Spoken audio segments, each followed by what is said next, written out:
Well, chapter 3 ruling the countryside notes, chapter science history class 8th. First,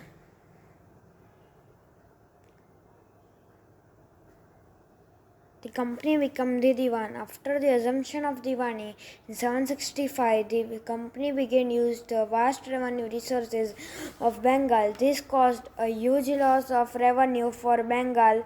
The Bengal economy fell into deep crisis. Artisans began to desert villages because they were being forced to sell their goods to company at low prices. Agriculture cultivation showed signs of collapse.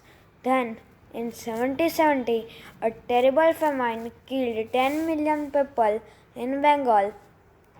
The company felt the need of improvement in the field of agriculture.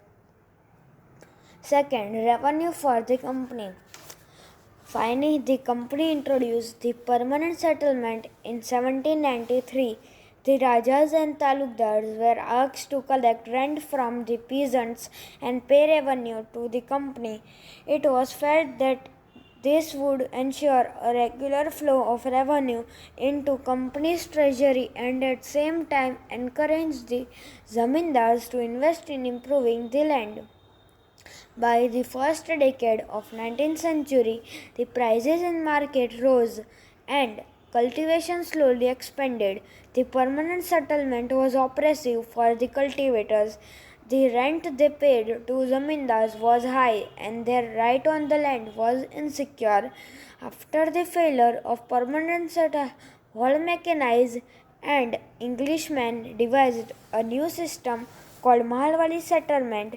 The collector were asked to visit villages, inspect land, measure the fields, and record customs and right of different groups. Now, the third point is a new system devised. The Raiyatwari system was made directly with cultivators, Raiyats. It was initiated by Captain Alexander Reed and developed by Thomas Munro. This system was gradually extended all over South India. All the new system appeared to be failure. The company had imposed this system in order to increase the income from land, but its purpose was not solved because the revenue demand was very high. By the late 18th century, the company was trying to expand the cultivation of opium and indigo.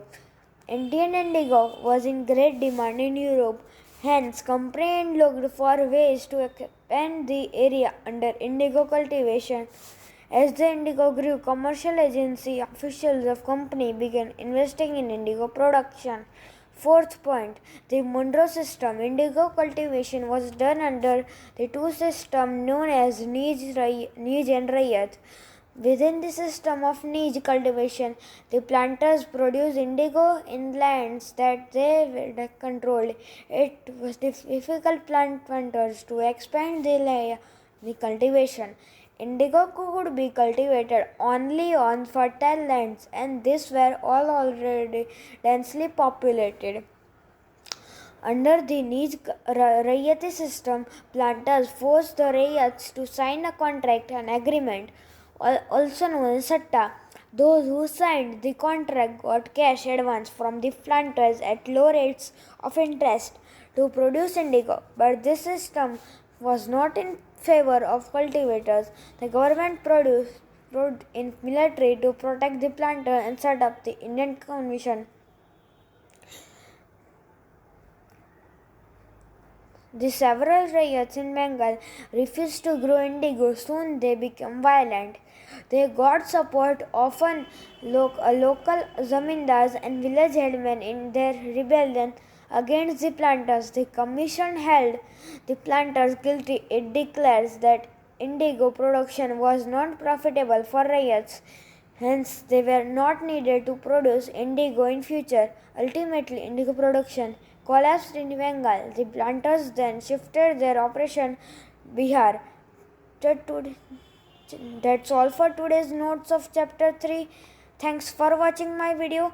Please like the video, subscribe the channel and press the bell icon to get first notified my video in. Thank you and have a good time. Please like, share and subscribe my channel.